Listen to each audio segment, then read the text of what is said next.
Alors bonsoir à toutes et à tous, merci beaucoup d'être ici ce soir pour ce rendez-vous des trésors de Richelieu consacré à Marcel Pagnol. Nous sommes très heureux de pouvoir consacrer une conférence à cet auteur à la fois extrêmement connu et populaire et en même temps peu exploré, on va le voir, par les chercheurs et qui a fait en quelque sorte son entrée à la BNF il y a peu de temps à travers le don de ces manuscrits qui est une mer de manuscrits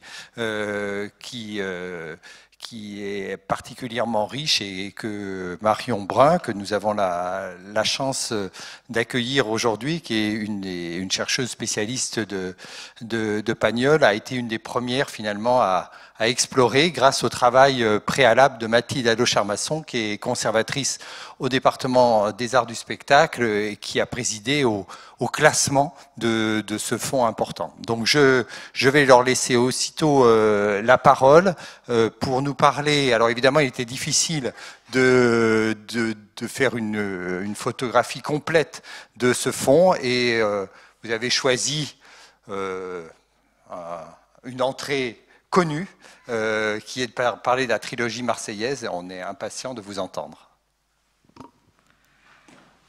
Merci.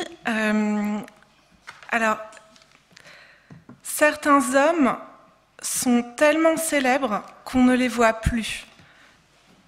Marcel Pagnol était si connu, son nom si familier, son personnage appartenait à un tel point au paysage français, sa légende même était si enracinée dans notre esprit qu'on oubliait qu'il est l'un des plus grands écrivains du XXe siècle. C'est par ces mots de Jean Dutour, académicien, publié dans François à la mort de l'écrivain cinéaste en 1974, que Marion Brun a choisi d'ouvrir sa thèse sur Marcel Pagnol, classique populaire, réflexion sur les valeurs d'une œuvre intermédiale, publiée dans la collection Classique Garnier en 2019. Elle est à mes côtés ce soir pour vous parler des scènes inédites de la trilogie marseillaise dans le fonds Pagnol de la BNF. Mais avant, je vais vous dire quelques mots de ce fonds et de la façon dont il est entré dans les collections du département des arts du spectacle.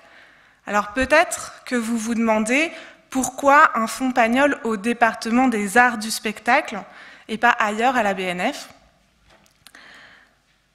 Dans la mémoire collective, c'est vrai que l'auteur de la tétralogie des souvenirs d'enfance, grand-père bienveillant et souriant, conteur d'une Provence nostalgique pour collégiens, a supplanté le dramaturge adulé des années 30, dont Jean Dutour, toujours lui, pouvait dire dans l'article déjà cité « Son théâtre est le seul, avec celui de Claudel, qui reste de l'entre-deux-guerres ». Effectivement, qui se souvient aujourd'hui des Marchands de gloire, de Topaz, de jazz ou d'un direct au cœur? Pour les plus cinéphiles, ou les plus provençaux d'entre vous, le nom de Marcel Pagnol évoque peut-être celui de films, ceux de la trilogie marseillaise justement, ceux de La femme du boulanger ou de La fille du puisatier. Après avoir connu la gloire au théâtre, Marcel Pagnol s'est en effet lancé au début des années 30 dans le cinéma, choisissant résolument le parlant et ses balbutiements à l'heure du triomphe du muet. Il est alors accusé de faire du théâtre filmé et de réaliser des films où la technique cède le pas à la narration et où l'auteur du scénario prime sur le réalisateur. Scénariste, réalisateur et finalement producteur, avec la fondation de la Compagnie méditerranéenne du film. Donc, scénariste, producteur et réalisateur de ses propres films, Marcel Pagnol a été réhabilité par les néo-réalistes italiens et les jeunes réalisateurs de la Nouvelle Vague dans les années 50 et 60, à l'heure où il entame une troisième carrière, juste après son élection à l'Académie française, celle du mémorialiste des souvenirs d'enfance et du romancier du cycle de l'eau des collines. C'est dire si cet illustre méconnu, toujours selon Jean Dutour, avait sa place au département des arts du spectacle, qui s'attache depuis sa fondation par Auguste Rondel à conserver la mémoire du spectacle vivant sous toutes ses formes, y compris celle du cinéma d'avant-guerre. Et la famille Pagnol ne s'y est pas trompée, qui avait noué en 2015 de premiers contacts avec le département en vue d'un dépôt des papiers conservés par sa veuve, Jacqueline Bouvier-Pagnol. En décembre 2015, un projet de convention de dépôt en vue d'une dation avait été esquissé. Le directeur du département, Joël Ludevol, s'était rendu dans l'hôtel particulier du square de l'avenue Foch, dans le 16e arrondissement à Paris, habité par Pagnol et conservé quasiment tel quel par sa veuve. Son bureau y était toujours présent, au rez-de-chaussée, quasiment en l'état, et c'est au 2e étage, dans une pièce sous les combles aménagée en atelier, que les papiers étaient étalés dans des piles identifiées par œuvre sur le sol. Mais le 22 août 2016, Jacqueline Bouvier-Pagnol meurt à 95 ans. Les héritiers de l'écrivain, Frédéric Pagnol, son fils, Nicolas, Louis-Laurent et Stéphanie, ses petits-enfants, demandent alors au ministère des Finances de pouvoir bénéficier d'un dispositif de dation pour donner les papiers à l'État en paiement des droits de succession. L'inventaire de l'expert qui est joint à cette demande fait état d'un fonds d'à peu près 15 000 feuillets manuscrits, plus ou moins, complété par de très nombreux feuillets dactylographiés souvent annotés. Toutes les œuvres majeures de Pagnol y sont représentées, depuis les œuvres de jeunesse parues dans la revue qu'il avait cofondée à Marseille, Fortunio, jusqu'aux 4 volumes, dont un posthume des souvenirs d'enfance, en passant évidemment par le théâtre et le cinéma.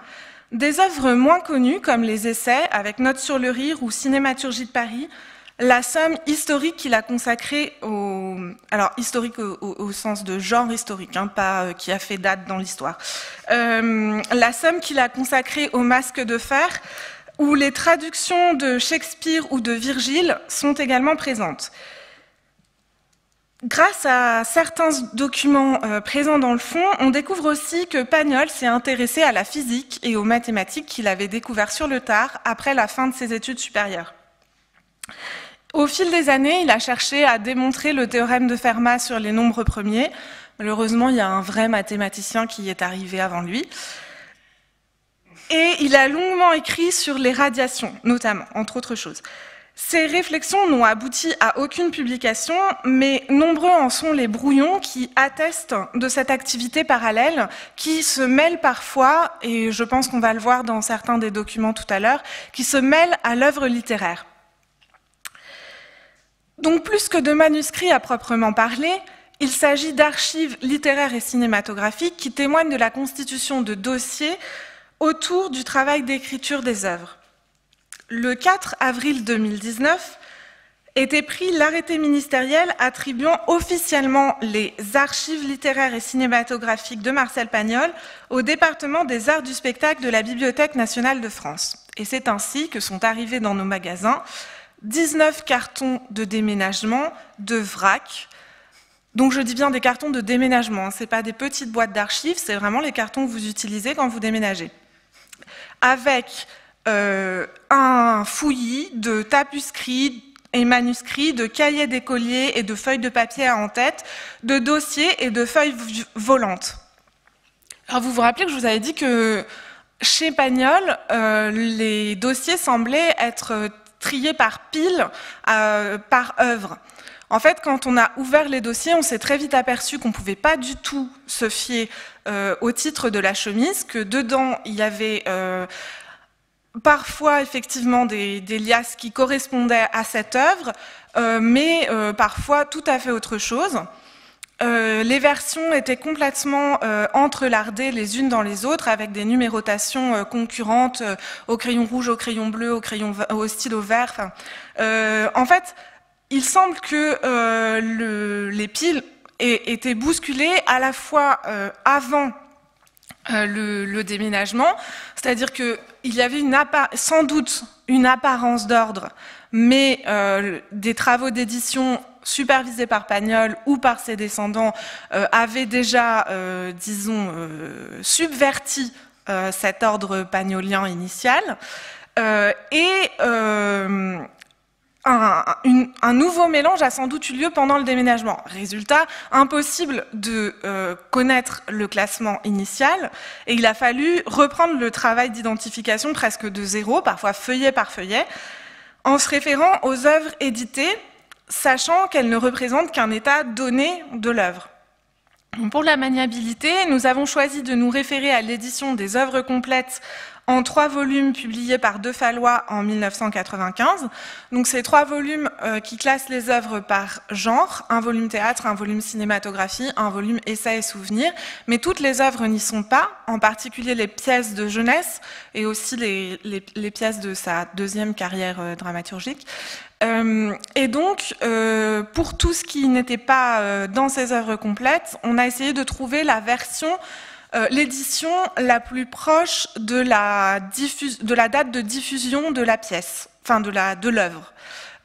Donc, souvent, on a eu recours aux périodiques du Fonds du département des arts du spectacle, notamment, par exemple, pour Catulle, sa première pièce qui a été représentée à Marseille dans les années 20. On a eu recours à l'édition qui avait été publiée dans l'Illustration. Et finalement, au terme de 18 mois d'un classement perturbé par les confinements, le fonds Marcel Pagnol a été trié et reconditionné avec le concours précieux de Maud Cilia et d'Éric Girard, que je tiens à remercier tout particulièrement ici, parce que sans eux, je ne serais sans doute pas devant vous en train de faire cette conférence, mais encore devant un feuillet de Pagnol à m'arracher les cheveux pour l'identifier. Paradoxalement, le confinement nous a à la fois ralenti et aidé. Ralenti parce qu'on n'avait pas accès aux documents pendant toute une période, mais aidé parce que pendant cette période de latence où on ne pouvait pas effectuer le travail courant de la bibliothèque, nous avons pu nous plonger dans les œuvres de Pagnol, voir ou revoir les films, un crayon à la main pour noter le déroulement du scénario, lire ou relire les œuvres, enfin, les pièces et les œuvres romanesques. Et du coup, on avait une mémoire immédiate de l'œuvre de Pagnol qui nous a permis d'identifier des feuillets bien plus facilement que si on s'était plongé dans le fond sans préalable. Et de toute façon, on n'aurait pas du tout eu le temps de faire ce travail si on avait été dans une situation normale. Donc, quelque part, le confinement a été à la fois une malédiction et une bénédiction. Maintenant, les cartons de déménagement ont été mis dans des boîtes d'archives qui attendent sur les étagères de se soumettre à la curiosité des chercheurs comme Marion et des autres curieux. L'étape suivante, bien sûr, c'est le signalement dans le catalogue BNF archivé manuscrit. Ce sera fait petit à petit. Chaque fois que j'aurai terminé le signalement d'une œuvre, je la publierai. Et vous retrouverez d'ailleurs à l'occasion de cette conférence tous les dossiers qui sont consacrés à la trilogie marseillaise dans le catalogue. Finalement, la dation Pagnol constitue bien sûr une source privilégiée pour les chercheurs qui voudraient avoir accès aux manuscrits de Pagnol, parce que je précise que jusqu'à présent, les manuscrits n'étaient pas accessibles aux chercheurs, et donc c'est vraiment une grande source de découverte pour eux. Donc la dation, où toutes les œuvres majeures sont représentées, constitue une source inestimable, mais elle vient compléter des fonds qui étaient déjà aux arts du spectacle. Il y a en fait deux provenances pour les manuscrits de Pagnol dans le département. On nous a fait don Françoise Millet, la fille d'Annette Millet, secrétaire de Pagnol de 1949 à 1959, a fait don au département des arts du spectacle d'un ensemble de documents concernant Marcel Pagnol, parmi lesquels se trouvent des manuscrits, donc notamment un manuscrit complet du château de Mamers, qui lui ont servi pour la dactylographie de l'œuvre. La deuxième source, ce sont les achats. Dès l'époque d'Auguste Rondel, un cahier manuscrit de la première pièce de Pagnol, Catulle, avait été acquis. Il a été rejoint en 2011 par un cahier comportant des fragments de jazz et de topaz qui avait été offert par Pagnol à son traducteur russe, Binstock, en 1931.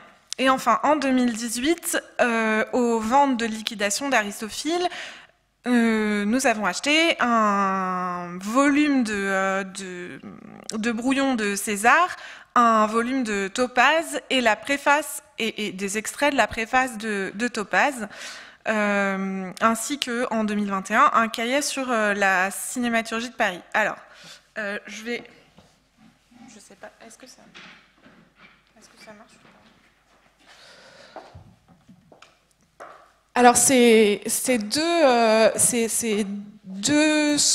trois sources de provenance se complètent vraiment. Parce que, en fait, il n'y a pas de manuscrit de référence des œuvres de Pagnol. Il n'y a pas un manuscrit dont on puisse dire « ça, c'est la version définitive, terminée, approuvée ».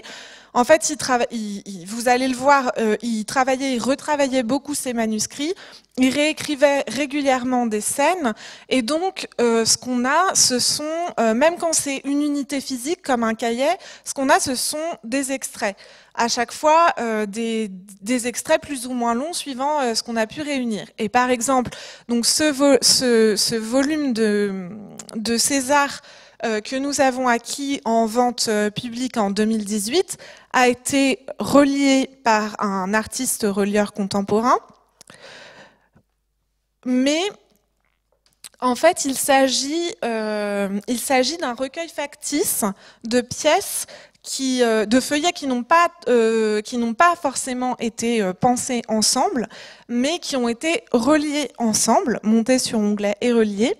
Et en fait, ce dont je me suis aperçue, c'est que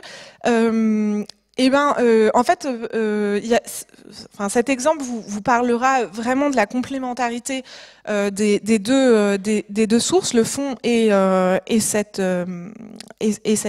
ces volumes reliés. Par exemple, bon, là, on avait dans le fond la scène de l'acte 2 où Fanny avoue à son fils Césario qui n'est pas le fils de Panis mais le fils de Marius. Et on avait les feuillets 5 à 13, mais il manquait les feuillets 6 et 7 pour que la scène soit complète. Et en fait, en regardant de plus près la reliure, je me suis aperçue que les pages 6 et 7 de cette scène avait été relié dans cette reliure. Et donc, avec le fond et le document acheté en 2018, nous avons un état complet de cette scène, qui a été très, très réécrite par Pagnol, à de nombreuses reprises.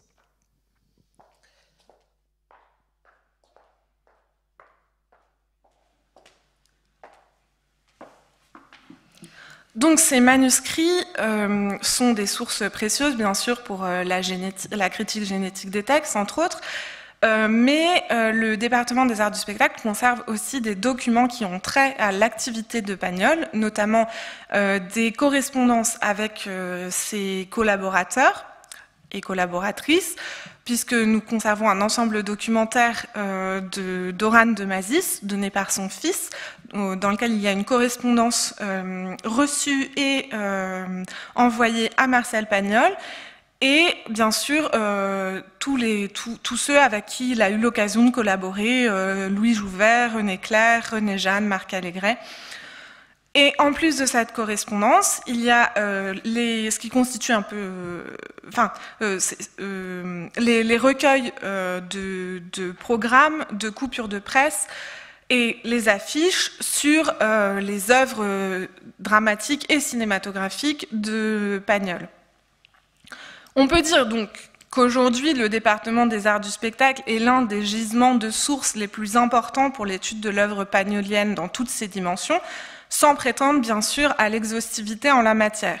Il reste sans nul doute des manuscrits de Pagnol en circulation, comme en témoigne la récente acquisition, dont je vous ai parlé, à l'été 2021, d'un cahier manuscrit d'une version de la Cinématurgie de Paris postérieure à la publication de cet essai dans les années 30. On peut faire l'hypothèse que ses proches possèdent encore des manuscrits, que d'autres manuscrits proviennent de dons faits, sont en main privée et proviennent de dons faits de son vivant par Pagnol lui-même, qui était conscient, comme tous les écrivains du XXe siècle, de la valeur de ces manuscrits, ou encore, comme on l'a vu avec l'ED Odette Millet, d'exemplaires de travail des collaborateurs de l'écrivain, que ce soit des éditeurs, des traducteurs, des correcteurs ou encore des secrétaires. Le fonds Pagnol couvre donc toute l'activité de Marcel Pagnol, toutes ses œuvres majeures et même une grande partie de ses œuvres moins connues. Mais nous avons choisi aujourd'hui de nous concentrer avec Marion sur la trilogie marseillaise parce qu'elle est à la charnière de la première et de la deuxième vie de Marcel Pagnol, entre sa carrière dramaturgique et sa carrière cinématographique, et aussi parce qu'elle marque la première occurrence d'une veine provençale dans son œuvre. Il se tourne vers les lieux et les thèmes qui ont fait son succès, avec Marius, mais qui ont aussi, paradoxalement, contribué à sa relégation au rang d'auteur mineur et régionaliste. La trilogie marseillaise compte 3 opus, Marius, Fanny et César, qui racontent l'histoire entrelacée des personnages éponymes sur plusieurs générations, avec pour cadre le vieux port de Marseille et le bar de la Marine tenu par César. Pour faire court, parce que nous manquons de temps, je vous résume l'intrigue de la trilogie marseillaise en 3 lignes. Marius et Fanny sont épris l'un de l'autre, mais Marius est obnubilé par le désir du large. Fanny le laisse partir. Ça, c'est Marius. Enceinte de Marius, elle épouse Panis, un riche marchand de voile de 30 ans son aîné, pour assurer un avenir à son enfant. Ça, c'est Fanny. Et César commence quelques années plus tard, 20 ans pour être précise, à la mort de Panis, quand Fanny lui révèle l'identité de son... Non, attendez. À la mort de Panis, quand Fanny révèle à Césario, son fils, l'identité de son père biologique. Césario décide de faire sa connaissance. À la suite d'un malentendu, il le croit malhonnête et en fait part à Fanny et César. Mais tous finissent par se réconcilier et père, fils et amant se retrouvent. Tout est bien qui finit bien. Marius et Fanny ont d'abord été créés pour le théâtre, respectivement en 1929 et en 1931 au Théâtre de Paris. Les films qui en sont tirés sont tournés par Alexandre Corda en 1931 et par Marc Allégret en 1932 sur des scénarios de Pagnol et sous la supervision étroite de l'auteur.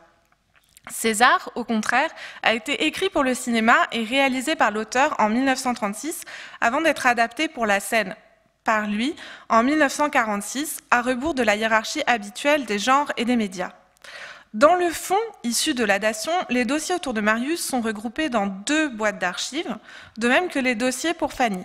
César est l'œuvre la mieux documentée, avec 3 boîtes pour le film et 2 boîtes pour la pièce.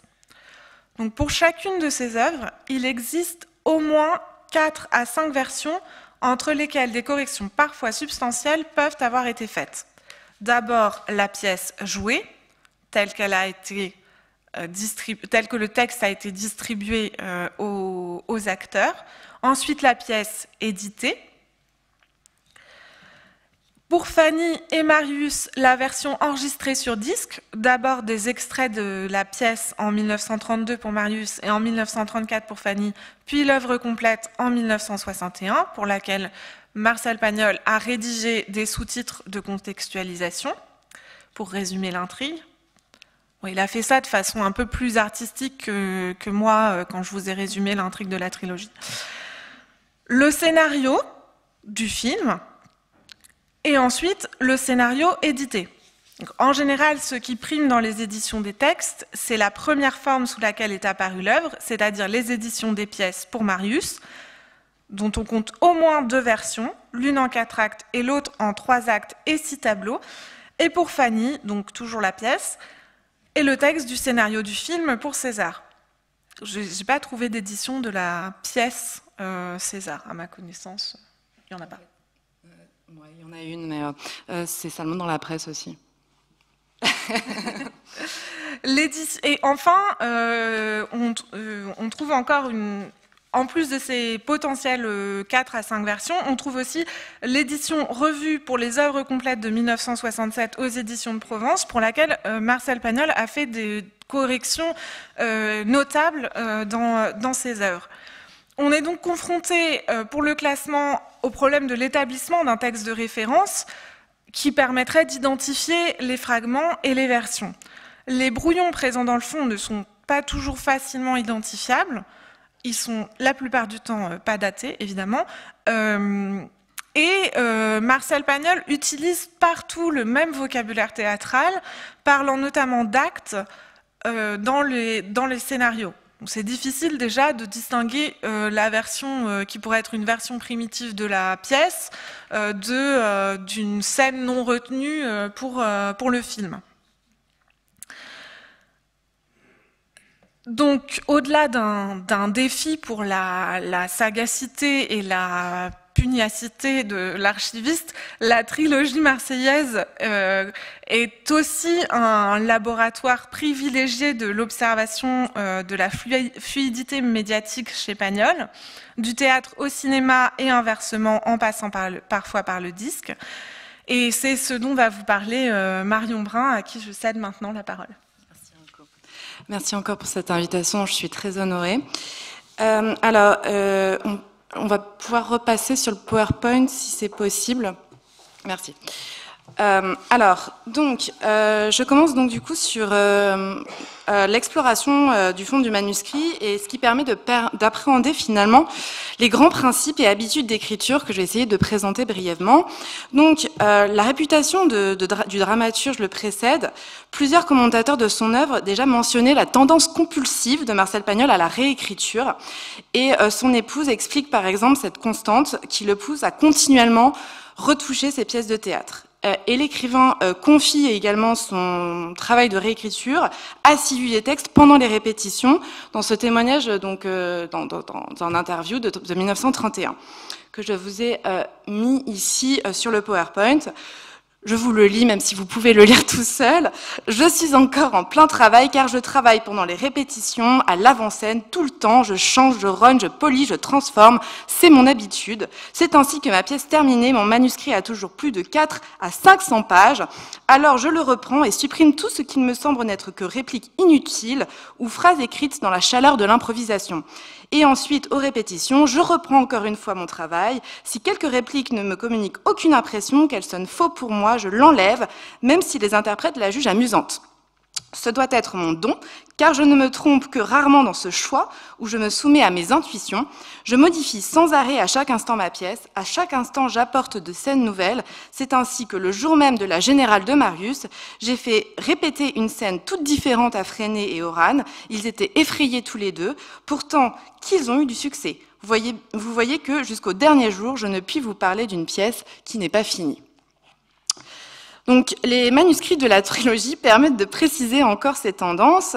Les scènes ne sont généralement pas raturées, mais une même scène peut être recopiée à plusieurs reprises avec des variations relativement négligeables. Donc, au lieu de raturer finalement sur un même papier, en fait, ils préfèrent recopier à nouveau et modifier. C'est le cas dans l'exemple numéro 1 que tu voulais nous présenter.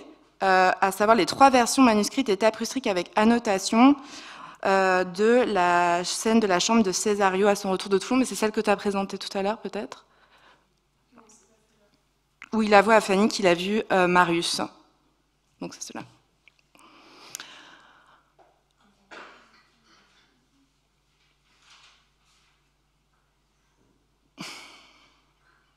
Donc, je continue parce que j'ai beaucoup de choses à vous dire. Vous pouvez continuer à regarder et en même temps, je commente. Donc, les annotations n'indiquent pas quelle version est antérieure ou postérieure, ni quelle variante a été préférée. Les datations, d'ailleurs, sont rares. Si elles interviennent, c'est seulement pour le travail effectué lors de la publication en œuvre complète en 1967. on peut relever principalement 2 types de supports, l'écriture manuscrite et dactylographiée, qui témoignent d'une collaboration extérieure, et les marges fournissent généralement, pour l'édition de 67, des indications comme « tapé le 2 mai 1967 ». Donc c'est grâce à ce dialogue avec la secrétaire qu'on connaît la datation de ce manuscrit pour les œuvres complètes. Pour ce travail spécifique des années 60, Pagnol colle sur de grandes feuilles de pages entières d'éditions antérieures, donc c'est ce que vous avez ici à l'écran, et corrige à la main dans les marges. Donc là, c'est bien donc de l'édition de 67. L'écrivain, conformément à son image d'instituteur de la Troisième République, peut également écrire dans des cahiers sans que cela soit systématique. Donc, on peut vous présenter du coup un exemple de cahier.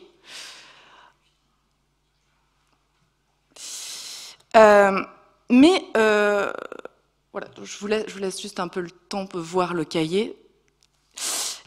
Et nous pouvons aussi trouver des papiers à en-tête, suggérant qu'il écrit un peu avec ce qu'il trouve immédiatement, sans nécessairement ritualiser l'acte d'écriture sur un seul et unique support. Donc là, vous avez un exemple de papier en tête, ici, du service de presse et d'information, les films Marcel Pagnol. Donc, Pagnol pratique également l'ajout de béquets, qui témoigne de cette tendance à retoucher et à allonger lors des répétitions et des tournages. Donc, les ajouts de béquets, hein, c'est quand évidemment, on colle comme cela par-dessus pour modifier, pour rallonger en fait la feuille. Ok. Donc, la réécriture finalement des scènes concerne parfois aussi des passages que l'on aurait tendance à juger anodins. Les superpositions de versions ne ciblent pas nécessairement les grandes scènes, les plus emblématiques ou les plus importantes d'un point de vue dramatique. Dans César, par exemple, le départ de Césario, lorsqu'il ment à sa mère en prétendant rejoindre son ami Dromare, fait l'objet de nombreuses versions, alors que la scène et surtout le témoignage de l'amour, de l'inquiétude maternelle, de la possessivité de Fanny, sans qu'elle soit particulièrement vectrice d'émotions. Par comparaison, on trouve peu de variantes pour la scène de reconnaissance qui semblerait plus charnière, les aveux de Césario à Marius, qui lui dit être son fils. Cela témoigne ainsi de l'intérêt de Pagnol aussi pour des scènes quotidiennes, triviales. Il se préoccupe de rendre compte souvent avec vraisemblance des relations, des émotions amicales et familiales dans ces scènes anodines.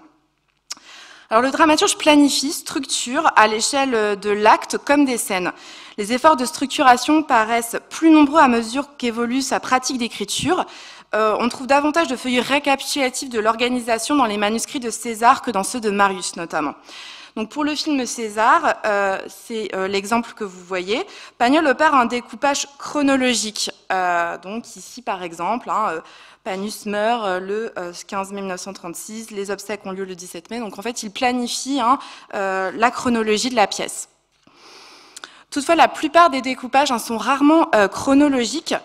Il s'en tient à des mentions de répartition d'entrée et de sortie, de scènes des personnages, ou à un bref résumé du contenu des propos, sans mention finalement du découpage temporel. Bon, ça, c'est vraiment les habitudes de l'homme de théâtre. Donc ici, vous en avez un exemple, on débarque Piquoiseau, le quartier Miette revient chercher Marius, etc. Donc les structurations peuvent concerner également la scène elle-même, particulièrement quand le dialogue est conflictuel et suppose un échange d'arguments. C'est le cas par exemple pour un plan de dialogue entre Fanny et Norine, lorsque cette dernière découvre que sa fille entretient une relation avec Marius. Donc vous l'avez ici, je sais tout, maman pardonne-moi, je t'en supplie, etc. On peut arranger ça mariage. Je ne veux pas que tu lui parles. Pourquoi? Parce que je préfère Panis. D'ailleurs, ce plan de structuration du dialogue n'a pas été conservé. C'est un brouillon, en fait, finalement, on ne retrouve pas en fait, cette structuration pour l'édition définitive. Donc, les calendriers d'écriture que l'on peut retrouver aussi quelquefois dans les marges témoignent d'une écriture relativement structurée, continue, besogneuse, qui cherche en tout cas un rythme soutenu de production. On trouve par exemple au dos d'un feuillet du manuscrit de Fanny le calendrier suivant, Hein, lundi 21, commencer la première version du 2, mardi 22, finir la première version du 2, mardi 23, la poissonnerie, etc. Hein, donc on voit un rythme relativement soutenu d'écriture, avec des objectifs nets. Sans que ces annotations soient obsessionnelles ou systématiques, l'écrivain dénombre parfois la quantité de pages, calibrant les actes, mesurant la longueur du manuscrit, surveillant la progression et l'allongement de la pièce.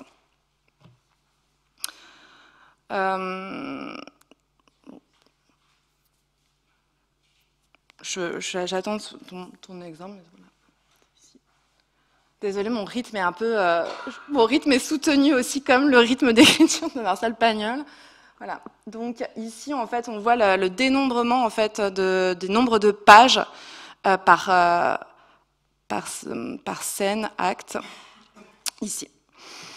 Alors, les marges révèlent aussi quelques notes de travail, des notes de travail relativement rares qu'il s'adresse à lui-même, comme dans le manuscrit de Fanny. Il vaudrait mieux que la dernière scène ne soit entre Marius et Fanny, hein, puisqu'il avait initialement pensé en fait que la dernière scène serait entre Césario et César. Donc là, c'est la notation. Voilà. Ou dans Marius, chercher quelques injures arabes et une grande malédiction. Je suis désolée, je te fais aller à toute vitesse. J'attends un peu. Voilà. Il peut aussi s'interroger, hein, s'interroger lui-même. Le petit Rot, à quoi ça sert à montrer l'inquiétude pour cet enfant? Donc ça, c'est dans Fanny. Dans l'acte 3, premier tableau.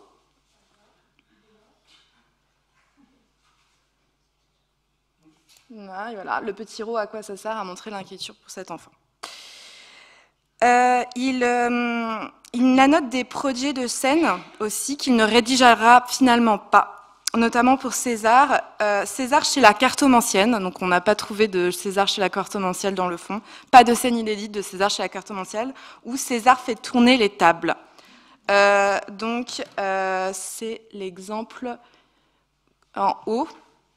Ouais, voilà, César chez la cartomancienne, César fait tourner les tables. Superbe. Donc,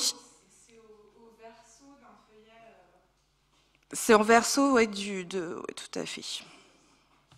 Alors, les manuscrits comportent assez rarement des annotations de mise en scène ou de réflexion sur le jeu. On trouve dans une marge une liste d'acteurs et de théâtres pour de futurs projets. Notamment dans cette liste, il y a écrit Topaz, Marais, Bluff, Rocher, Jouvet, point d'interrogation, Pirouette, Variété, Bien-aimé, Art. Donc, liste de théâtre ou d'acteurs. Mais c'est relativement rare. Hein. Là, c'est, il me semble, le seul exemple que j'ai vu dans la trilogie. Donc, dans César, seulement, Pagnol dessine également un croquis d'une scénographie et d'une disposition sur plateau des personnages dans l'espace.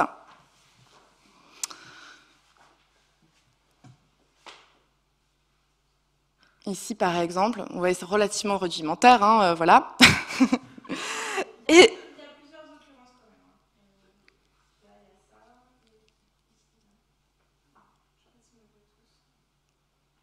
voilà.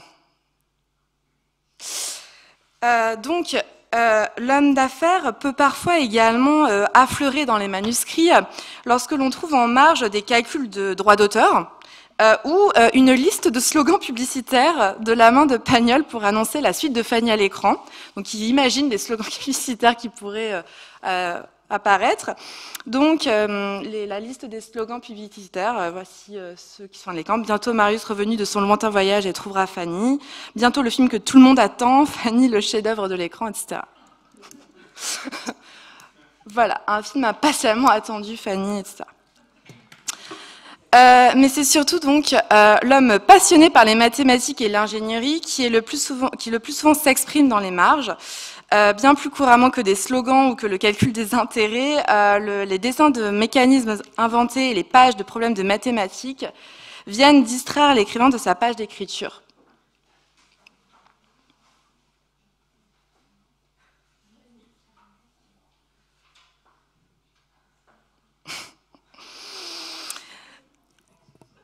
Alors, cette multiplication des manuscrits d'une même œuvre est également favorisée par les transferts médiatiques et multiples adaptations, donc en film, en disque principalement. Néanmoins, la proximité du travail d'écriture entre pièces et scénario rend parfois mal aisé de distinguer nettement la destination du texte pour la scène ou pour l'écran. À cela s'ajoute l'absence de datation qui n'aide pas à déterminer la nature du brouillon. Alors pour l'adaptation de Marius à l'écran, 2 documents concernent uniquement le film de façon certaine, un découpage général et un document pour corriger le premier montage de Marius. Donc c'est les documents qui vous sont présentés en même temps. Donc dans le découpage, Pagnol réécrit les didascalies de la pièce et précise les raccourcis opérés par rapport au texte de la pièce. Donc on trouve par exemple scène des souliers et du mousseux, dialogue de la pièce raccourci d'un tiers, ou encore scène de la pièce entre la père et la mère raccourcie d'un tiers et jouée plus vite. Donc Pagnol essaie donc aussi de remettre à l'écran des éléments qu'il avait dû sacrifier pour la pièce, comme la figure de proue. Je reviendrai plus longuement tout à l'heure là-dessus. Donc pendant que Marius lit, notamment donc cette didascalie, pendant que Marius lit la lettre, Piquoiseau fait ses dévotions à la figure de proue. Donc il écrit une didascalie qui réintroduit cette figure de proue, qui est supprimée de l'édition définitive et du jeu de la pièce, et aussi finalement qui n'apparaît pas dans le film. Il essaye également de réintroduire les scènes de la jetée, qui sont donc les scènes les plus importantes et inédites de Marius, qui ont été supprimées et qui ne sont pas non plus en partie dans le film. Alors Pagnol invente pour l'écran plusieurs scènes illustratives de la vie portuaire à Marseille, scènes parfois racistes, censées représenter le cosmopolitisme, notamment cette didascalie écrite pour le film. On voit Marius qui se hâte au loin, Fanny le suit à travers la foule, au coin d'une petite rue, 2 grands nègres veulent l'arrêter en riant, elle les gifle, elle se dégage. Pour le film, Pagnol aussi paraît s'attacher à renforcer finalement l'exotisme, la couleur locale, comme dans le projet de scène muette où César fait une réussite en compagnie d'un perroquet. Donc c'est la scène qu'elle va vous montrer. Donc, alors César fait avec les 4 une réussite, le perroquet lui crie « tu triches ». César met sa veste sur la cage et continue à jouer tout seul en luttant contre les mouches. Donc, les remaniements ne sont parfois que des clins d'œil au cinéma, comme la scène initiale du film, qui montre Fanny en train de lire, non plus un roman comme dans la pièce, mais un ciné-magazine dans la version du scénario. Donc, parfois, c'est par des petits indices qu'on comprend que là, c'est le scénario dont il s'agit, parce qu'il y a écrit ciné-magazine. Donc, dans le premier feuillet du découpage, Pagnol précise tout le reste comme la pièce. Donc, sentence qui résume les principes de la cinématurgie pagnolienne. Le scénario est un genre littéraire analogue à celui de la pièce de théâtre. Donc, peut-être, tu avais prévu peut-être tout le reste comme la pièce ou pas, je ne sais plus. Ah, attends, d'accord, pardon, oui, tu t'es déjà anticipé.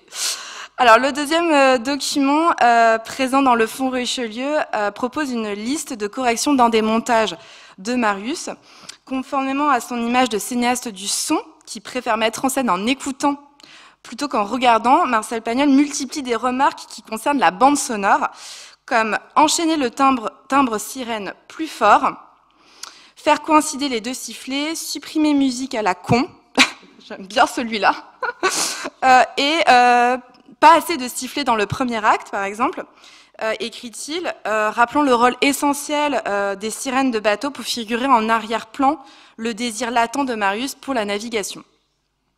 Il propose également des coupes, couper terrasse, couper la scène d'escartefing et les chauffeurs, ou modifier le montage, ne pas couper à où, quand, comment d'Alida, alors que le découpage général du film insistait finalement sur la représentation pittoresque de Marseille. Marcel Pagnol désapprouve finalement les images d'Épinal qui sont véhiculées par la proposition de montage, puisque toutes les coupes concernent essentiellement ces plans superfétatoires de Marseille. Il écrit donc couper, bateau sur le mur, masque nègre, pont transborder, phare, vague, pont transborder, rue, pont transborder, rue, jusqu'à partie aux cartes. Donc, on a donc eu l'idée en fait, il voulait réintroduire de l'exotisme dans sa prévision du premier manuscrit, et il les demande de les couper au montage, finalement. Entre ces deux documents, on voit donc les hésitations. Alors, si l'on trouve peu d'éléments pour l'adaptation de Fanny à l'écran, les documents de travail permettent de rendre compte des réflexions du cinéaste et dramaturge pour l'adaptation à rebours de César du film à la pièce en 1946. Alors, le découpage du film demande à être repensé finalement pour s'adapter à la scène. Les lieux ne peuvent varier autant au théâtre qu'à l'écran. Par conséquent, la question des décors occupe la place importante dans les notes de travail de Pagnol, qui écrit ceci, donc, le décor important, c'est la salle à manger de Panis. S'il était possible de ne jamais l'enlever, point d'interrogation, il faut une terrasse du bar qui soit presque à l'avant-scène. Ce ne sera qu'une façade qu'on puisse monter d'un seul bloc. Elle jouera plusieurs fois. Le garage de Marius ne sert qu'une fois, mais il est important. Donc, pour éviter finalement la multiplication, pour éviter cette multiplication des lieux, la multiplication des lieux qu'il y avait dans le film, Pagnol transpose par exemple la scène de l'enterrement de Panis en récit. Donc, ça lui en permet d'enlever un lieu.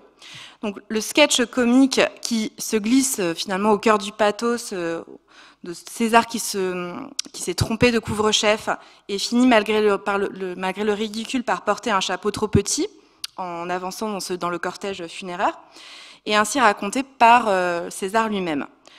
Pourtant, malgré ses recherches de restructuration pour transposer le film sur scène, la critique dénoncera le morcellement proprement cinématographique, la coupe en tableau rappelant trop le cinéma, éparpillant toujours l'action.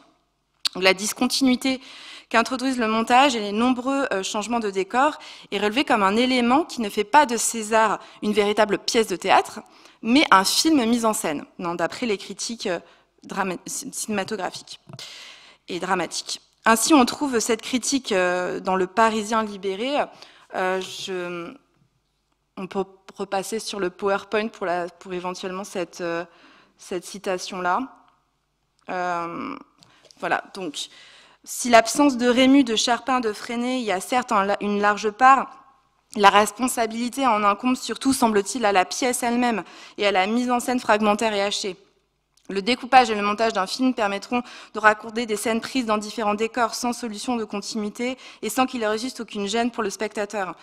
Il n'en va pas de même au théâtre, où chaque chute de rideau crée un malaise, surtout lorsqu'il nous faut entendre un intermède de musique classique pour passer de la maison de Panis au bar de la Marine. Donc Pagnol procède, comme à son habitude, à des rajouts, des coupes. La plus marquante est la suppression de la partie de cartes sans Panis, dont il se justifie dans ses notes de travail de façon assez lapidaire. Donc là, je crois que tu montres cet extrait-là. Je coupe la partie de cartes parce qu'elle est plus cinéma que théâtre. Et puis, il nous manque Dulac, Charpin et notre grand Jules. On ferait trop aisément la comparaison.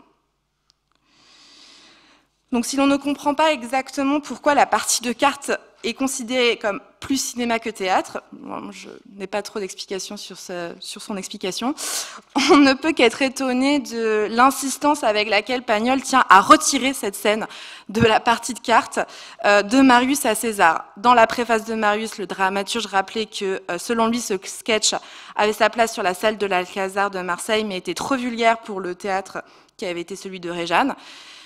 Et donc, il veut systématiquement enlever la partie de cartes. Donc, l'autonomie certainement du passage, qui ne fait pas progresser l'action dramatique, facilite certainement et justifie la suppression de la scène, qu'elle soit comique dans Marius ou pathétique dans César. Alors, la dernière transposition médiatique dans les travaux préparatoires de la trilogie est l'enregistrement audio, notamment de Fanny, enregistré le lundi 23 octobre au Conservatoire, d'après le feuillet 1, sans que nous soit précisé l'année, mais donc c'est l'année 1961, pour le premier enregistrement intégral de Fanny. Donc, le document disponible dans le fond se présente comme une correction d'un premier enregistrement préparatoire, puisqu'il note remplacer le facteur, trop d'écho, réenregistrer le 24 bis jusqu'au bar. Donc, la méthode de travail consiste à écrire des textes. Ici, qu'est-ce que c'est en fait ces documents sur le disque? C'est des textes de transition. Il écrit des textes de transition pour visualiser les scènes. Donc, il écrit des didascalies pour faire en fait la jonction entre les différentes scènes qu'il ne change pas, là pour le coup, déjà présentes. On trouve ainsi par exemple le récit du mariage de Fanny et Panis qui fait l'objet d'une ellipse sur scène comme à l'écran. Donc, voici la didascalie. C'est la didascalie 52. 3 semaines plus tard, le cortège de mariage sort de la mairie de Marseille, sur le Vieux-Port. Fanny, sous son voile de mariée, est très pâle. Elle s'appuie sur le bras puissant de maître Panis, qui est rouge de joie et de fierté. Honorine en grande toilette et au bras d'Elzéar. Panis, le vieux frère d'Honoré, qui est venu de Cassis tout exprès pour cette importante cérémonie. Derrière eux, César pensif accompagne la tante Claudine. Elle est toute rose, sous un chapeau blanc chargé de cerises. Il y a des messieurs importants, les prud'hommes. Plusieurs posent en habits et chapeaux de soie. Puis viennent ces dames de la poissonnerie qui portent d'antiques robes brodées d'or et des bijoux d'une surprenante richesse. Tout ce cortège défile entre deux et de petits peuples qui admirent non sans bruit d'ailleurs et va s'embarquer sur le ferryboat d'Escartefigue pour aller à l'église des Accoules où seront échangés les anneaux. Donc, fidèle à lui-même, le dramaturge cinéaste se montre extrêmement méticuleux à propos des ambiances sonores et dresse une liste des bruits nécessaires au mixage. Donc voici la liste, c'est donc la bruit foule, quai, pas, souffle, rideau de perles, etc. C'est la liste ici de nécessaires au mixage. Il est également attentif au parasitage que le souffle peut introduire dans l'enregistrement et dresse une typologie des souffles, souffle normal, souffle moyen, souffle fort, qui justifie des réenregistrements. Il revient également sur les intonations de lecture qui demandent à être corrigées. Cette attention très méticuleuse à la voix indique l'importance de la dimension auditive pour appréhender l'œuvre pagnolienne. Son théâtre, son cinéma, son œuvre romanesque réclament un auditeur, peut-être davantage qu'un spectateur ou un lecteur. Il refuse l'écriture d'un théâtre de bibliothèque pour privilégier le langage des rues ou son imitation. Il s'intéresse au cinéma quand il devient parlant et dans la prose, il s'improvise conteur. L'oralité, quels que soient les médias auxquels Pagnol se confronte, reste donc un élément crucial de son esthétique. Alors cependant, le fond de la BNF ne permet pas seulement de comprendre les méthodes de travail de Marcel Pagnol, il est également l'occasion de découvrir plusieurs scènes inédites qui permettent d'éclairer notre lecture de la trilogie marseillaise. Donc le titre sur les scènes inédites finit par prendre forme ici dans cette troisième partie. Alors Marcel Pagnol a toujours eu la réputation d'être un auteur trop long. La pièce Marius, malgré la critique favorable, ne fait pas exception. Gérald Douville écrit par exemple la pièce de M. Pagnol est bien qu'un peu longue, amusante, pittoresque, savoureuse, etc. Pourtant, donc, son travail d'écriture comprend donc d'importantes coupes et d'importants sacrifices de scène que l'écrivain avait mentionnés, donc notamment la suppression de la partie de cartes, qu'il a finalement réintroduite et il a préféré, au lieu de sacrifier la partie de cartes, de sacrifier les scènes de la jetée. Donc je reviens sur ces scènes de la jetée. Les manuscrits de la BNF permettent de révéler ces nombreuses scènes coupées, notamment ces scènes-là. Alors dans la trilogie, Marcel Pagnol porte ses choix d'élagage, notamment sur des scènes qui insistent sur la couleur locale et permettent de représenter l'exotisme maritime de Marseille, porte du voyage et de l'Orient. Ainsi sont supprimées dans Marius 3 scènes qui contribuent à cette veine pittoresque, voire même poétique, d'invitation au voyage. Donc dans l'acte 1, à la suite d'une altercation avec un arabe qui prononce une malédiction, c'est la malédiction où il dit justement trouver une malédiction dans ses notes, on apprend que Fanny a passé son enfance en Algérie et se fait ainsi traiter de mouker par Escartefigue qui trouve qu'elle a un accent étranger. Cette origine du personnage, qui n'est plus mentionnée dans le texte définitif, rend d'autant plus cohérent finalement le choix d'attribuer le rôle à Orane de Mazy, née à Oran. Le terme de mouker, qui dans l'argot peut vouloir également dire maîtresse, annonce donc la relation hors mariage de Fanny et Marius. Alors, une figure de proue dont je vous ai parlé tout à l'heure prend aussi une place importante dans l'acte 4 de la pièce pour finalement être totalement supprimée. Cette antiquité, remontée de la cave du bar de la Marine et commentée par les personnages, suggère que Marius succède à une lignée de voyageurs et César essaie d'identifier l'origine de cet objet. Il mentionne l'arrière-arrière-grand-père qui commandait le bateau Carignan, dont la proue serait un vestige. Dans certaines versions de la scène, cet objet est comparé au bon Dieu des Romains, ce qui contribue à dépeindre Marseille comme un port millénaire, à insister sur le caractère héréditaire aussi et ancestral du désir de naviguer du personnage éponyme. Donc cette figure de proue à la figure féminine, comme le remarque Fanny avec à propos, permet de personnifier aussi la rivalité entre la marchande de coquillages et la mer. Puisque cette statue, qui d'après Monsieur Brand donne une note de poésie au bar, a longtemps été enfermée dans la cave, à l'instar de l'envie enfouie de voyage de Marius. Marius surnomme cette statue le prisonnier et lui dépose des offrandes, de l'eau et des oursins. Donc la figure de proue, double du personnage, incarne finalement le sentiment d'enfermement de Marius, coincé derrière le bar et dans une vie de mastroquet qu'il méprise. Dans une deuxième version de ce dialogue sur l'origine de la figure de proue, c'est Piquoiseau qui vénère comme une déesse cette figure de proue et espère se faire engager sur un bateau en la priant. Piquoiseau mentionne dans l'une des variantes de cette scène que la statue n'est pas morte et il la présente à Fanny comme une figure menaçante, comme une sorte de Vénus d'île maléfique. C'est à elle que s'adresse le monologue de Marius, finalement supprimé, que je vais vous lire en entier parce que pour le coup c'est une des scènes inédites les plus belles du fond, vraiment magnifique. Donc voici le texte donc supprimé. Et maintenant voici les eaux de Mozambique, sous un ciel pur où dort là-haut une frégate, alors droite et dorée au bec du Carignan. Par l'effort des voiles tendus, tu voyais à tes pieds couler la mer Indienne, tu glissais immobile entre quatre horizons. Tu vois les mâts vernis chamarrés de cordage, le cabestan de chêne au trou carré et cette coque creuse en bois de violon qui vibre sous les alizés au frémissement des agrès. En face de toi est tombé le soleil, quelqu'un chante dans le mât de hune et le beau Carignan sur les vagues calmées traîne de longues algues d'or au clair de lune. Où va-t-on? Vers l'aventure? Mais c'est toi qui la première sentira le parfum des fruits d'une terre encore invisible. C'est toi qui verras la première monter comme un oiseau le plus haut pic des îles inconnues.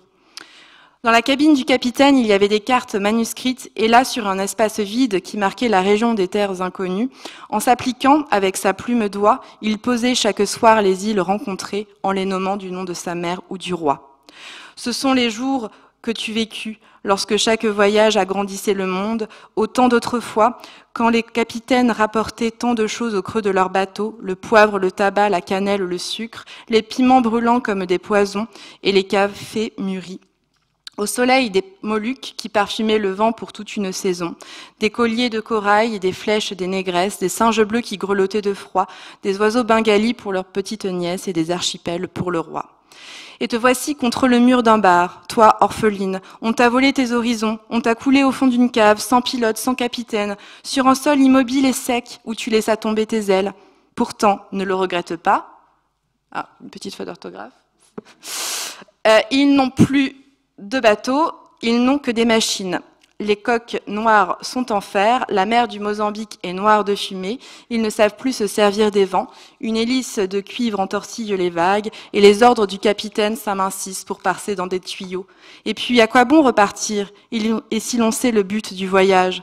Ils ont cueilli toutes les îles, ils ont partout jeté la sonde, ils ont fouillé la mer comme des policiers.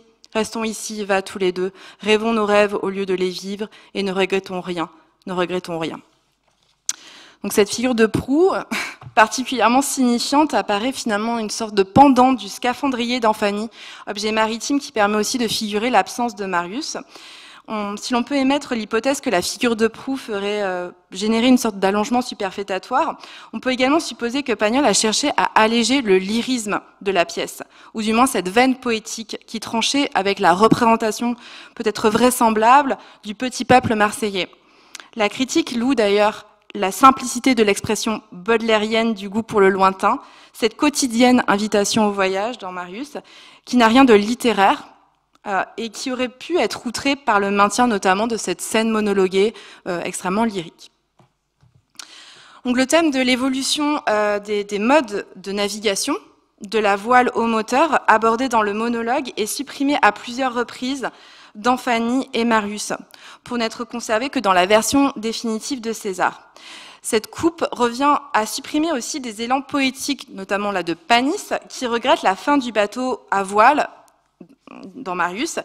Il dit « Si ça continue, il n'y aura plus une voile sur la mer, elle sera grise comme un trottoir. » Et il ajoute encore « Mais je trouve que leur pétrole, c'est une belle saleté. On devrait voter une loi pour le défendre. Le pétrole, c'est pour mettre dans les lampes. »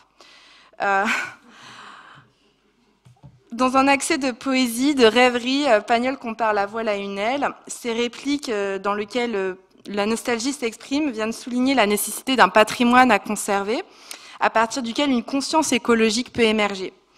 Ce fil rouge de cette évolution des modes de navigation, effacé pourtant, était poursuivi également dans Fanny, dans une tirade de Panis, aussi aux inflexions poétiques. La tirade est la suivante. Elle a été rayée, vous voyez. « C'est une trahison, je le sais. Je trahis le Mistral, la belle Lagarde et le petit vent du Ponant qui avaient confiance en moi. Mon grand-père, mon père et moi, depuis 90 ans, nous les avons fait travailler à pousser les bateaux des hommes sur la mer. Mais quoi, le pétrole est venu et j'ai un fils. Chaque fois, un moteur fait plier 4 voiles. Il faut suivre son époque. C'est pour le petit, pour l'avenir. Et puis les vents ne sont pas à plaindre. Et quand ils n'auront plus une seule voile à caresser, il leur restera encore pour s'amuser les tentes des cafés, les draps de lit des bugalières. » Donc ces thèmes du passage du temps, de la transformation du vieux port en port moderne et de la disparition d'une forme de poésie maritime sont effacés pour répondre a priori, il me semble, à la simplicité populaire des personnages.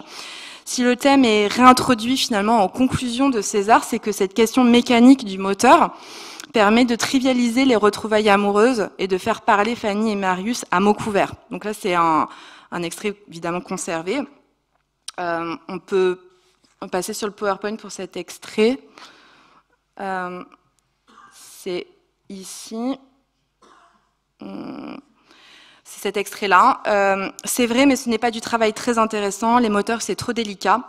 Il n'y a pas de soupape. L'admission et l'échappement, ça se fait par des lumières qui se bouchent bien facilement. Et puis surtout, c'est conduit par des amateurs qui ne sentent pas quand le moteur souffre. Ils les font tourner trop vite, ils reviennent tous les 8 jours pour des réparations et naturellement, ils ne sont pas contents. À la 2e saison, c'est irréparable, irréparable. Et donc, Fanny, il n'y a rien d'irréparable, Marius, rien d'irréparable. Donc, les mutations navales sont entérinées dans César et la question des moteurs vient figurer une nouvelle ère, celle où les personnages peuvent vivre dans le présent les emballements du cœur. Alors qu'il s'agit du centre de l'acte 3, Pagnol supprime donc ces fameuses scènes de la jetée et s'en explique assez brièvement dans la préface en citant Charpin. Charpin aurait dit donc « Mon rôle me plaît dans la partie de cartes, tandis que sur la jetée, je suis un peu gêné parce qu'elle ressemble à ma scène du 4e acte. » Dans un entretien dans la presse, Pagnol évoque le sacrifice de cet acte, coupé aux dernières répétitions. Il se passe la nuit sur le quai de la Juliette, sous les lumières de 2 phares du port, et il donne à l'œuvre toute sa signification. J'avais presque écrit Marius pour ce dernier acte. Si ce sont des raisons de longueur, la pièce durait plus d'une demi-heure de trop, qui justifie de nouveau la suppression. Le choix de ce sacrifice demeure assez étonnant, dans la mesure où ces scènes longues sont très signifiantes. Elles se décomposent en 4 temps principaux. Alors, les 4 temps, c'est dans une première scène d'amour, Marius et Fanny évoquent leurs sentiments amoureux et leurs projets. Piquoiseau les interrompt pour parler à Marius de ses projets de départ. Panis rejoint Fanny pour la mettre en garde contre Marius, qui compte bientôt partir. Marius et Fanny se retrouvent, mais le son assourdissant de la sirène les empêche de parler.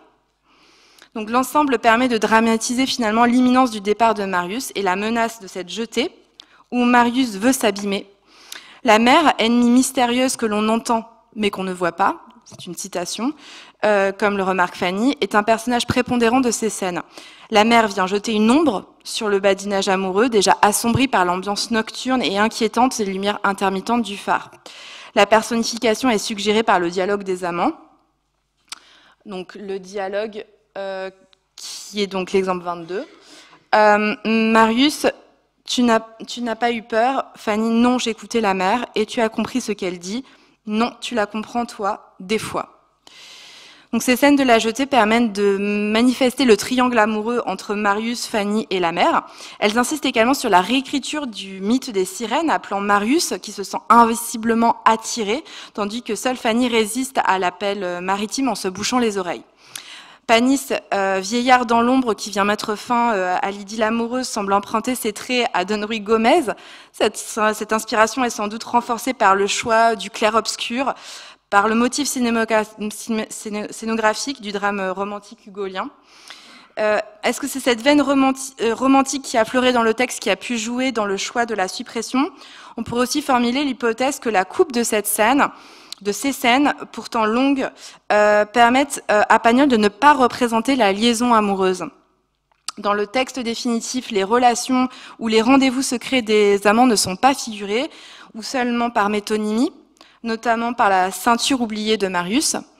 Serait-ce donc la volonté du dramaturge d'accentuer le caractère suggestif ou de jeter un voile pudique sur la faute, entre guillemets, des deux protagonistes? Donc, en effet, l'une des motivations principales d'amendement dans les textes de Pagnol repose sur la volonté de suggestion et d'implicite.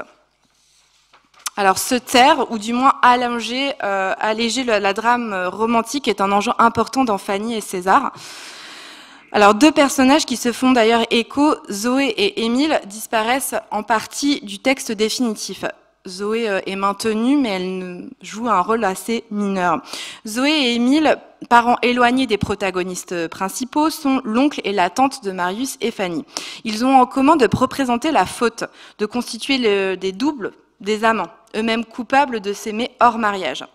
D'un côté, Zoé représente le déshonneur familial, qui préfigure à une génération d'écart le destin de Fanny. Et de l'autre, Émile entache le passé des Olivier à la suite d'une condamnation.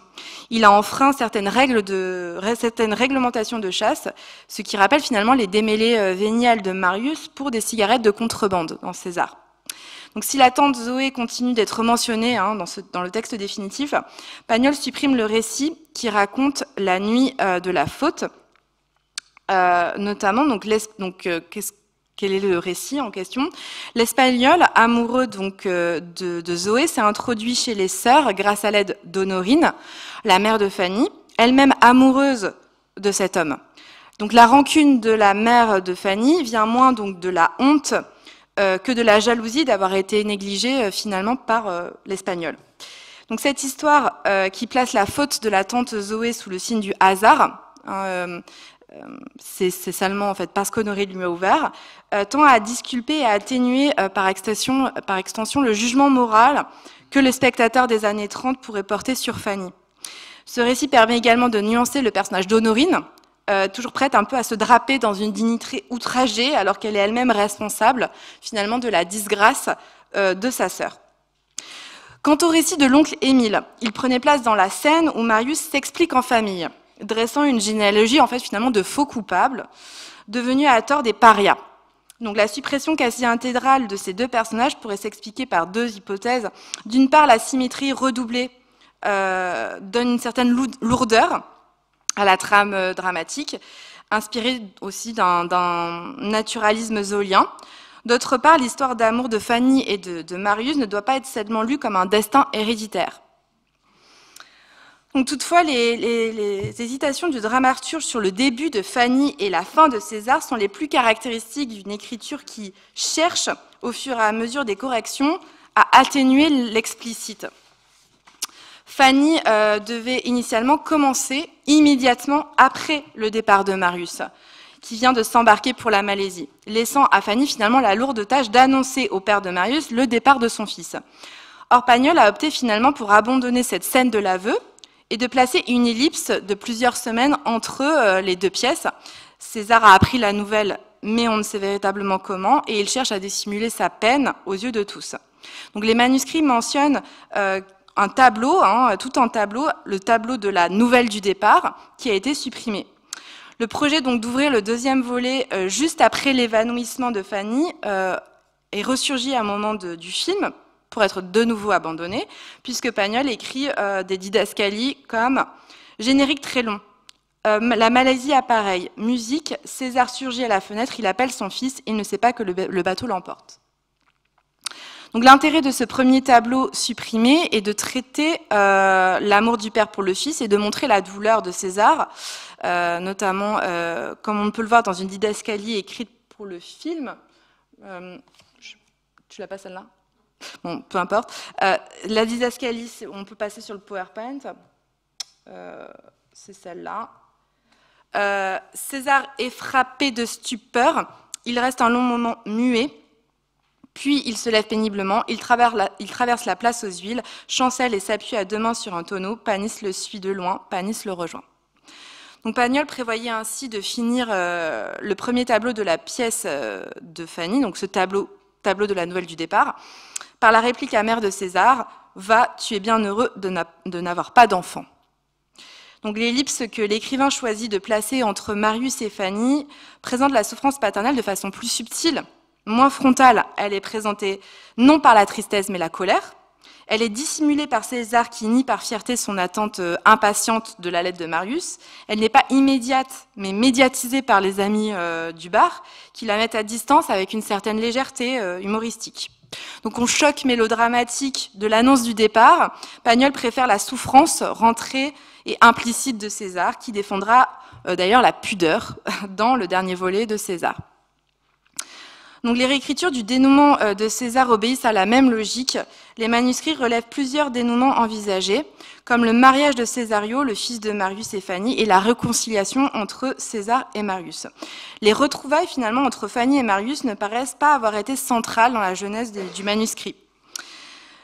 Donc voici les dernières lignes que Pagnol avait par exemple rédigées préalablement. Donc je crois que celui-là tu l'as, non? C'est la Césario. Je veux dire que tu crois que les choses socialement? Non? Ok. Alors c'est cette réplique-là. Césario, je veux dire que tu crois que les choses socialement peuvent s'arranger entre maman et mon père. Il a les larmes aux yeux, il s'appuie sur l'épaule de César. C'est bête d'être ému pour un mot. César mélancolique, pour celui-là, ce n'est pas si bête. Et maintenant que tu l'as dit une fois, tu verras que c'est facile à dire. Et comme on est véritablement malheureux, quand on ne peut plus le dire à personne, viens petit. Ils sortent, César referme la porte en fer, 5 lampes éclairent la table où le fils retrouvé va revenir s'asseoir. Donc c'était la chute en fait de César.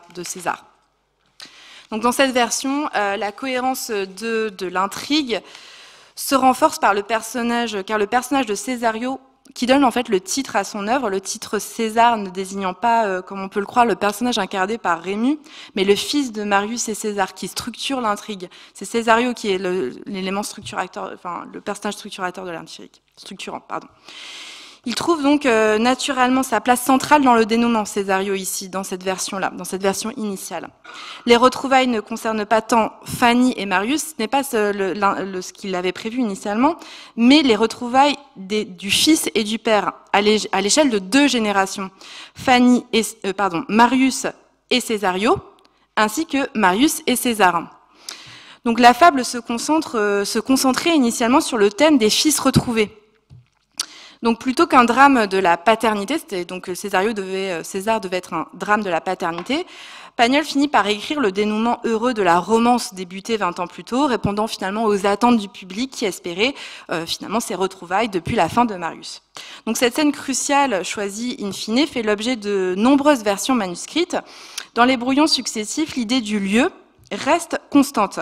Il s'agit du poste de chasse de l'oncle Émile ou de la tante Zoé, les parents fautifs de la génération précédente. Dans une colline entre Aubagne et Cassis, ce lieu, en dehors du huis clos du Vieux-Port, permet aux anciens amoureux d'échapper aux convenances sociales, comme inspiré par un vent de liberté soufflé par les 2 dissidents de l'histoire familiale, Émile et la tante Zoé, l'oncle Émile et la tante Zoé. Donc les propos échangés varient en revanche radicalement dans les versions proposées dans les brouillons. Dans les premières versions et plans de la scène, le dialogue est très franc. C'est un débat qui oppose Marius et Fanny. Fanny cherche à convaincre Marius qu'ils ont le droit de vivre à présent leur histoire d'amour. Et voici ce que note Pagnol pour structurer les différentes objections de Marius qui résistent à l'idée. Donc parole banale, le fils, regret de Marius, seul à seul, tu as été dur pour moi, etc.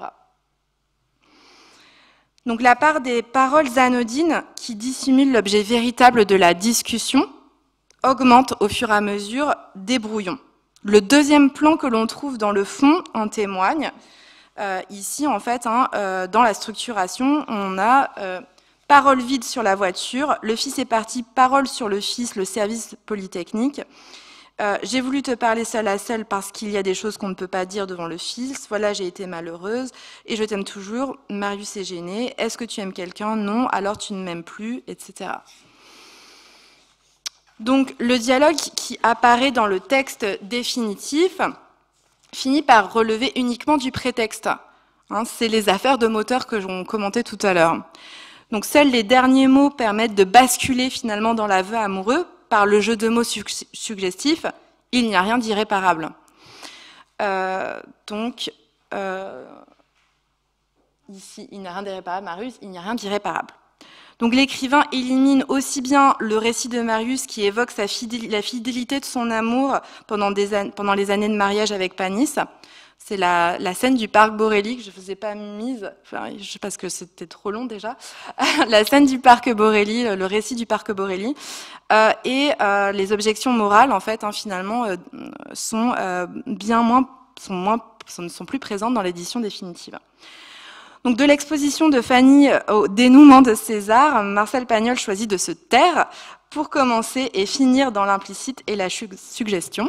Et je vais moi aussi me taire puisque j'ai déjà trop parlé, pour laisser de la place un peu aux questions et non pas à la suggestion et à l'implicite. Merci beaucoup pour votre écoute.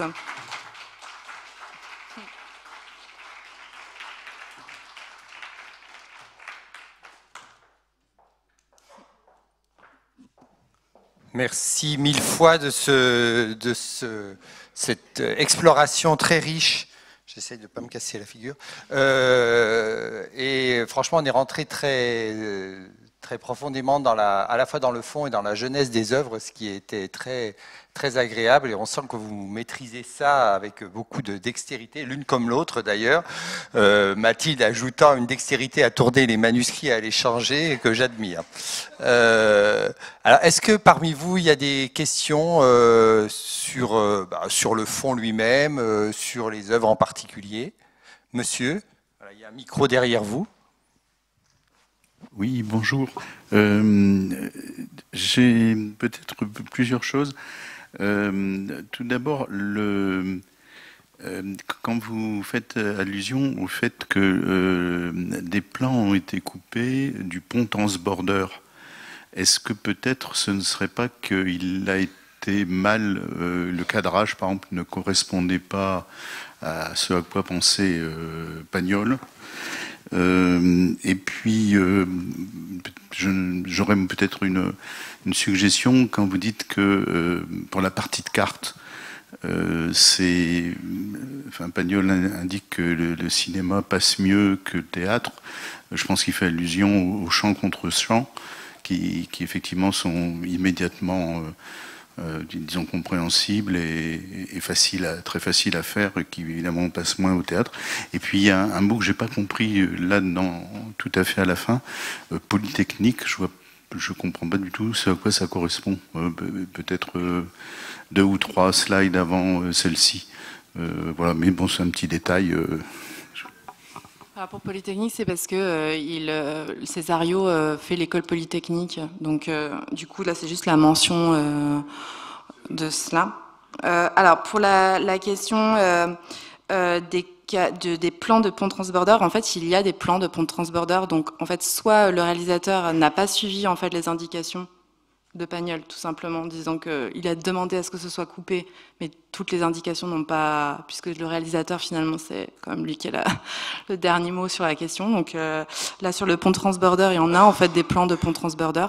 Donc possiblement, en fait, ça n'a pas été suivi sur ce cas-là. Bon, en tout cas, il n'y a pas, il me semble, de masque nègre dans Marius, ça ne me dit rien. Donc toutes les indications ne sont pas forcément suivies à la lettre par le réalisateur.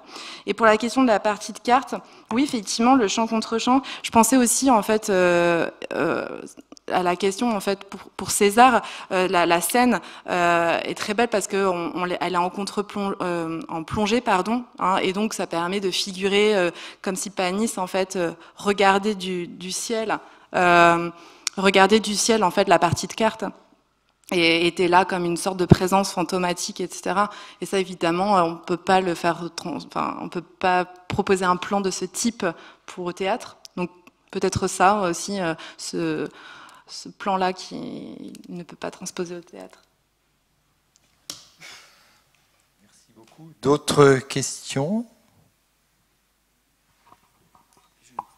Juste pour savoir s'il y avait des traces de sa correspondance, notamment avec ses amis d'enfance dans le fond. Voilà. Alors le fond est quasiment constitué uniquement de manuscrits. Il n'y a pas du tout, à ma connaissance, de correspondance personnelle.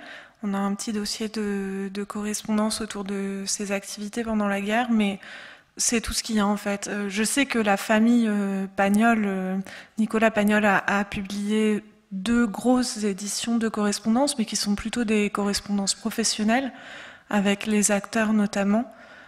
Donc je ne saurais pas vous dire où est la correspondance personnelle de Pagnol, si elle a été conservée. Pour la correspondance, en tout cas avec Albert Cohen, il y a la partie, la famille en fait a toujours la correspondance Albert Cohen dans leur fond, mais on n'a pas la partie de réponse de Pagnol, c'est-à-dire la partie du côté des Cohen. Donc on ne peut pas pour l'instant encore reconstituer, on ne pourrait pas faire une édition encore intégrale puisque les ayants droit du côté Cohen n'ont pas encore laissé accès à cette partie-là. Et il y avait un de ses amis d'enfance qui était un cancre. Son vrai nom c'est Coder, je crois, et son nom c'était l'agneau, je crois, me semble-t-il, dans ses mémoires. Est-ce qu'on a gardé quelques lettres ou pas, ou il n'y a rien? Pas à ma connaissance, mais après peut-être les ayants droit ont toujours encore des choses sous le coude, je pense. Une dernière, il a été professeur pendant quelques années. Est-ce que vous avez retrouvé les archives de son dossier professionnel? Alors, je n'ai pas cherché, mais oui, il est fort probable qu'il se trouve aux Archives nationales dans la série F-17, si je ne me trompe pas. Donc, il doit être tout à fait possible de retrouver son dossier de professeur. Ce qu'il y a dans le fond, en revanche, c'est pour les premières œuvres, il écrit parfois au dos de ses exercices, les sujets d'exercice qu'il donnait. On a trouvé quelques copies aussi, au dos desquelles il écrit sa prose littéraire. C'est la trace de sa carrière de professeur dans le fond. Puis on discutait avec Mathilde aussi. En fait, le dossier, il y a toujours des frustrations dans les archives, même si c'est extrêmement riche, hein, ce qu'il y a là à Richelieu. Parce que là, c'est vraiment du manuscrit. Il manque en fait finalement toute la partie administrative des studios de cinéma, par exemple. Il n'y a pas d'éléments en fait sur la gestion administrative des studios, sur finalement des documents techniques plus cinématographiques. En fait, là, c'est vraiment sur le travail d'écriture. Oui, il y a un petit dossier sur la controverse du procédé Roucolor qu'il avait utilisé à la place du Technicolor pour tourner son premier film en couleur, qui était Belle Meunière. La Belle Meunière, voilà. Mais c'est tout ce qu'il y a en fait en termes de technique. Bien sûr, il en parle pas mal dans ses essais. mais c'est tout. Il n'y a pas du tout, effectivement, d'archives administratives sur sa compagnie. Très bien. 15 000 feuillets, mais que le sommet de l'iceberg. S'il n'y a plus de questions, je vais d'abord remercier nos deux intervenantes de cette conférence passionnante, vous remercier d'avoir été là ce soir et vous dire que si les trésors de Richelieu vous intéressent, le prochain rendez-vous est le 17 mai prochain, sur une thématique tout à fait différente, mais tout aussi passionnante, l'imprimeur et le roi, le Nouveau Testament grec de 1550. Voilà, avec Christine Bénévent de l'École des Chartes et Fabienne Lebars de la Réserve des livres rares. Bonne soirée.